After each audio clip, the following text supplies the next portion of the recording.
The Haunted Doll. Chapter 1, Emily's Mother Dies. Emily was a bright and curious 8-year-old girl who lived in a cozy home with her parents. Her mother was her best friend and constant companion. They would spend hours reading books, baking cookies, and exploring the nearby woods. Her father was a hardworking man who loved his family deeply. One day, Emily's mother fell ill. At first, they thought it was just a bad cold, but her condition worsened quickly. Emily and her father rushed her to the hospital, but it was too late. Emily's mother passed away, leaving behind a heartbroken family. Emily was devastated. She couldn't believe that her mother was gone. She cried and cried until she had no more tears left. Her father was also struggling to cope with the loss of his wife. He tried his best to comfort Emily, but he was grieving too. Days turned into weeks, and weeks turned into months. Emily and her father tried to adjust to their new life without her mother.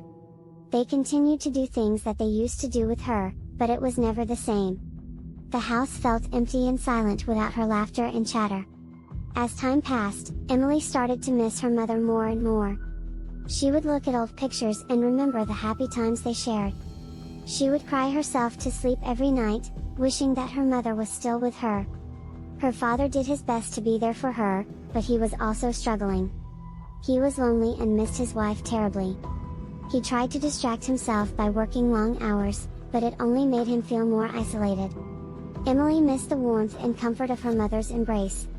She longed for her to come back and be with them again. But as time passed, Emily realized that she had to find a way to move forward, even if it meant without her mother. Chapter 2, Stepmother. Months after Emily's mother passed away, her father started to feel very lonely. He missed having someone to share his life with, someone to love and care for. Emily noticed that her father was becoming increasingly distant and quiet, and she didn't know how to help him.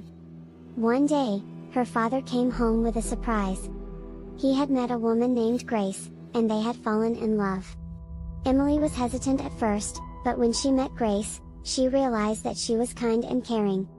Grace had a warm smile and a gentle touch that made Emily feel safe.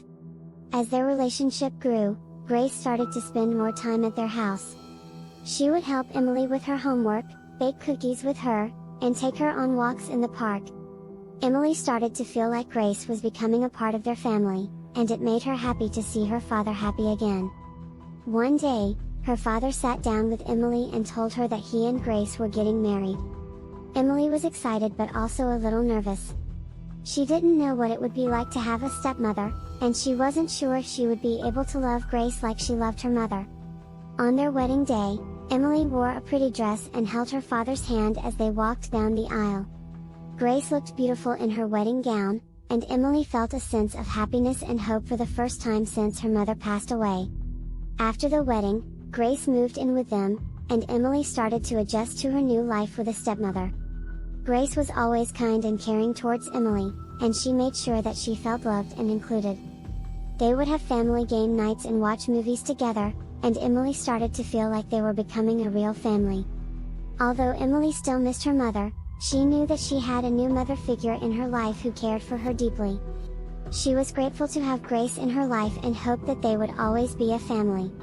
Chapter 3, Poison. One night, Emily woke up in the middle of the night to use the bathroom.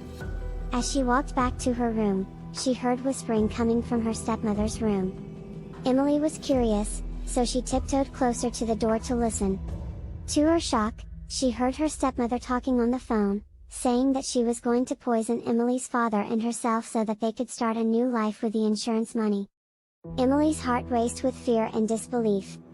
She couldn't believe what she was hearing. Emily didn't know what to do.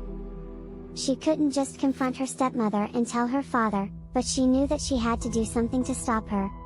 Emily decided to sneak into her stepmother's room while she was sleeping to find any evidence that could help her stop her stepmother's plans. As she rummaged through her stepmother's belongings, Emily found a vial of poison hidden in a drawer.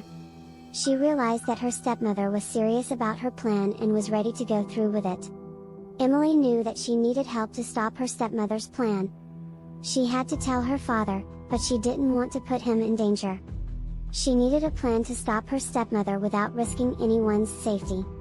Chapter 4, A Mother's Soul in a Doll. Emily's mother had left her a special doll before she passed away. The doll was a family heirloom, and her mother had told her that it had a special power. Emily didn't believe it at first, but when she saw her stepmother with the poison, she knew she had to try. Emily took the doll and whispered her mother's name. Suddenly, she felt a warm presence around her, and the doll started to move.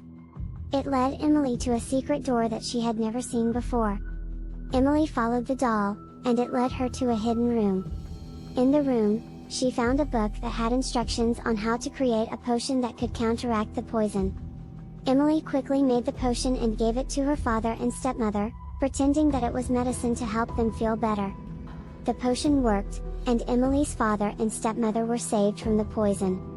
Emily knew that the doll had helped her and that her mother's soul was watching over her and keeping her safe. Chapter 5, Stepmothers Away. Emily's father knew that his stepmother was going to kill him and Emily by poisoning them. He called the police, and they arrested her. The stepmother passed away from her own poisoning before she could be brought to trial. Emily and her father were relieved and grateful to be safe. They hugged each other tightly and cried tears of joy. Emily knew that her mother's doll had saved them and that her mother's love was still with them, even though she was gone. After everything was over, Emily and her father talked about the importance of trust and communication. They promised to always talk to each other about their feelings and fears and to never keep secrets from each other again. Emily was grateful to have her father and her mother's doll, and she knew that they would always keep her safe and loved. She knew that her mother's soul was still with them, watching over them and guiding them through life.